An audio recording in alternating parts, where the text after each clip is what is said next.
My name is Reverend Norah Naitore, a priest with the National Independent Church of Africa, that is NICA, here in Kenya. My church is an African instituted church, a church founded by Africans during the colonial times, and a church that was registered here in Kenya in 1964.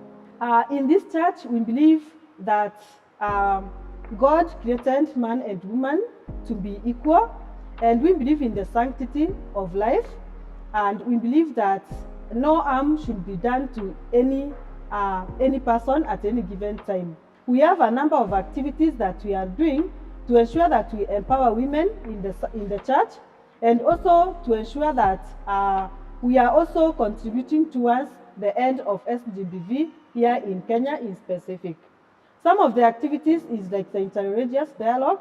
As a church, we bring together other faith actors within our society, whereby we discuss issues that are affecting women, young women, children, and even men. Because in most cases now, we are finding that men are also victims of SGBV.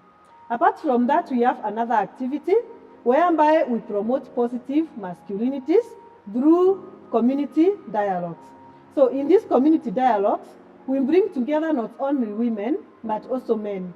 So we bring together men, that is men aged between that 5 years, and above, and even women, and the young girls and the young boys aged between 18 and 5 years old.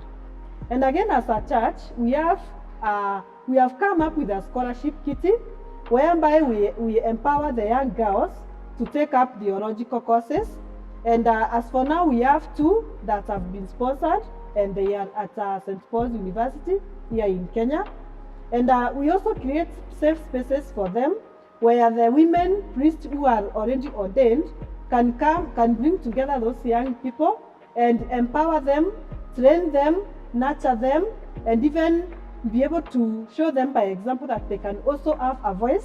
They can also be leaders in the church, leaders in the community, and even take political positions in the church. The field visits that we end today from the delegates from the Pan-African countries, for us it's played a very major role for us as NICA. One, it was an encouragement to us because other people out there, not even members of NICA, they are able to look with their own lenses and recognize that there are some strengths that we have made, and we have made efforts towards gender justice. We were also able to learn from other countries what they are doing, how they empower their women. We were able to, the church leaders from NICA, they were able to hear the success stories of other women priests from other churches and other countries. One of the major plans that we have as a church is to increase women leadership in the church. Our aim is to have more evangelists coming up, women. So our aim now is to really mentor the young women aged between 18 years and 35, so that at their tender age, they can start taking up theological courses, and by the time they reach the age of 35, then they can be able to be priests. In all these plans that we have, there is one resource that is very key in all this for us to be able to do this, and that is finances. So my wish is if we could come up with ways of raising funds, because if we need to create awareness, we still need funds. If we need to come up with a gender policy, we still need funds for that.